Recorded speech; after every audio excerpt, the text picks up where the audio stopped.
ኢትዮጵያ ጠቅላላ ሀገራዊ ምርት እድገት ያሳየ ቢሆንም የዜጎች የነፍስ ወከፍ ገቢ ግን ያሽቆለቆለ መምጣቱን የኢትዮጵያ ኢኮኖሚክስ አሶሲዬሽን አሳውቋል። አሶሲዬሽኑ ይህንን ያሳወቀው የኢትዮጵያ ያለፉት 25 ዓመታት ኢኮኖሚ ላይ ያደረገውን ጥናት ይፋ ባደረገበት መድረክ ሲሆን የፋይናንስ ዘርፉ ተደራሽነትና የሀገራዊ ገቢ መጠን ማደግ ደግሞ በጥናቱ ከተለዩ ስኬቶች መካከል በቀዳሚነት ተጠቅሰዋል።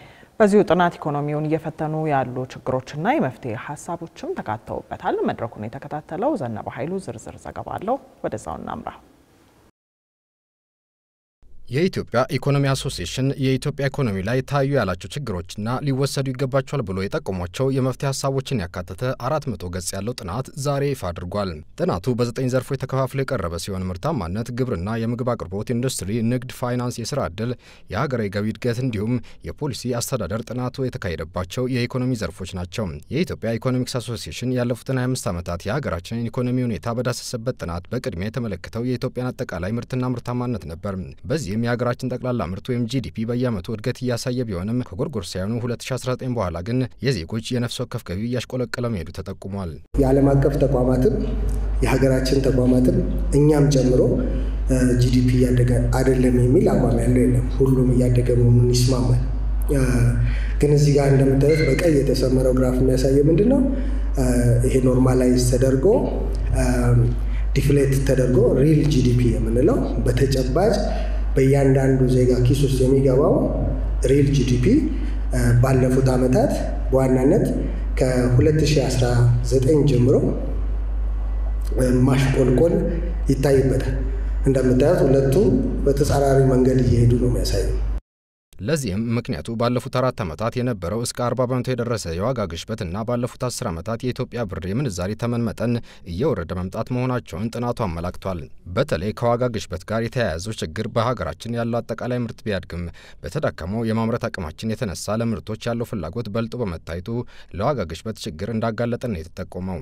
ልክ 2019 ላይ ሁለቱም እኩል ሆኖ እንደምታዩት የዚህ አግሪጌት አውትፑት ወይም አግሪጌት ዲማንድ የምንለው ወይም ይሄ አጠቃላይ ፍላጎት እያደገ ሲሄድ አጠቃላይ ምርት ግን ምን እየሆነ ነው የሚያሳየን? ግራፉ እየቀነሰ ነው የሚያሳየው።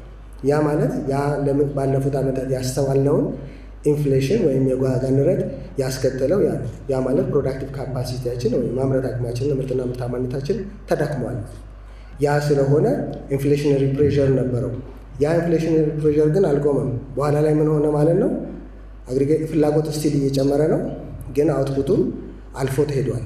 ከጎርጎሮሳውያኑ 2019 በኋላ ባሉት ዓመታት ደግሞ በዋጋ ንረት ምክንያት የሰዎች የመግዛት አቅም እየተዳከመ በመምጣቱ የአጠቃላይ ፍላጎት መቀነስ መስተዋሉም ተመልክቷል። ይህም ማለት ዜጎች ምርቶችን ለመሸመት አቅማቸው እየተዳከመ ሲመጣ ከዚህ በፊት ገዝተው ሲጠቀሟቸው የነበሩ ምርቶችን መጠቀም ሲያቆሙ የሚከሰት የአጠቃላይ ፍላጎት መቀነስ መሆኑን በጥናቱ ተጠቅሷል። ታዲያ ከላይ የተጠቀሱትን እነዚህን ኢኮኖሚያዊ ችግሮች ለመቅረፍ 5 የፖሊሲ ምክር ሀሳቦችን ያቀረበው የኢትዮጵያ ኢኮኖሚክ አሶሲዬሽን ኢንቨስትመንትን ማሳደግ ደግሞ ቀዳሚ ሊሆን ይገባል ብሏል። አምራች ክፍሉ ላይ ብዙ ኢንቨስት በማድረግ አግሪጌት አውትፑት የምንለውን መጨመር የመጀመሪያው ትኩረት ተሰጥቶ ሊሰራ የሚገባ ጉዳይ ነው ማለት ነው። ይሄንን ስናስብ ለምሳሌ በግብርና ላይ ኢንቨስትመንት መጨመር ያስፈልገናል። በማኒፋክቸሪንግ ሴክተር ላይ ኢንቨስትመንት መጨመር ያስፈልጋል። ያለን ሀብት በጣም ውስን ነው። ይህንን ውስን ሀብት ምርትና ምርታማነትን ወይ ፕሮዳክቲቭ ካፓሲቲያችንን ሊያሳድግ በሚችልበት መንገድ ኢንቨስት ማድረግ የመጀመሪያው ምክር ሀሳብ ነው። ከዚህ በተጨማሪ በተቋማት መካከል ያለውን አሰራር ማዘመን፣ የግሉን ዘርፍ ማበረታታት እንዲሁም ሰላምና ጸጥታ ላይ መስራት እንደሚያስፈልግም ተጠቅሷል። በሌላ በኩል ባለፉት 25 ዓመታት ውስጥ በጎ መሻሻሎች ከታዩባቸው ዘርፎች መካከል የፋይናንስ ዘርፉ ተደራሽነትና የሀገራዊ ገቢ እድገት ይጠቀሳሉ። ኢንተርናሽናል ሞኔታሪ ፈንድ እንዳወጣው የኢትዮጵያ ደረጃ በሚመስል መንገድ የፋይናንሻል ኢንክሉዥናችን በከፍተኛ ደረጃ እያደገ ነው። ይሄ በጥሩ ሁኔታ የምንወስደው ነው። አሁን ስፔሻሊ በቅርብ ጊዜያት በርካታ የዲጂታል አማራጮች ወደ ገበያው እየገቡ ስላሉ ቴሌብርን ጨምሮ ሌላ የፕራይቬት ባንክ ሰርቪሶች እየገቡ በጣም ትንሽ ነው ስቲል አሁንም ከሌሎች የአፍሪካ ሀገራት ጋር ስንመሳሰረው አነስተኛ ነው። ግን ፋይናንሻል ኢንክሉዥናችን ጥሩ መሆኑን ነው በጥናቱ የተመለከትነው። ሌላው እያደገ የመጣው የኢኮኖሚ ዘርፍ ደግሞ ሀገራዊ ገቢን ማሳደግ ሲሆን በተለይ ከግብር የሚገኘው ሀገራዊ ገቢ እያደገ ስለመምጣቱ ነው የተነገረው። በ2022-23 ላይ 88.5% ሬቨኒው ያገኘው ከታክስ። ይሄ በጣም ይበል የሚያሰኝ ነው። የፐብሊክ ሴክተር ሬቨኒው ከታክስ ታክስ መሰብሰቡ ታክስ ቤዙን ማስፋቱ ግን ይሄ ፊገር ሊያኩራራ ይገባል ብለን ስናየው ይሄን ግራፍ ማየት ተገቢ ይሆናል። የኢትዮጵያ ከሌሎች ሀገራት አንፃር ሼር ኦፍ ታክስ ሬቨኑ 10% ኦፍ ጂዲፒ ከ10% ያልዘለለ ነው የኢትዮጵያ። የሌሎች ሀገሮች እስከ 52% አካባቢ የደረሱ ሀገሮች እናስተውላለን።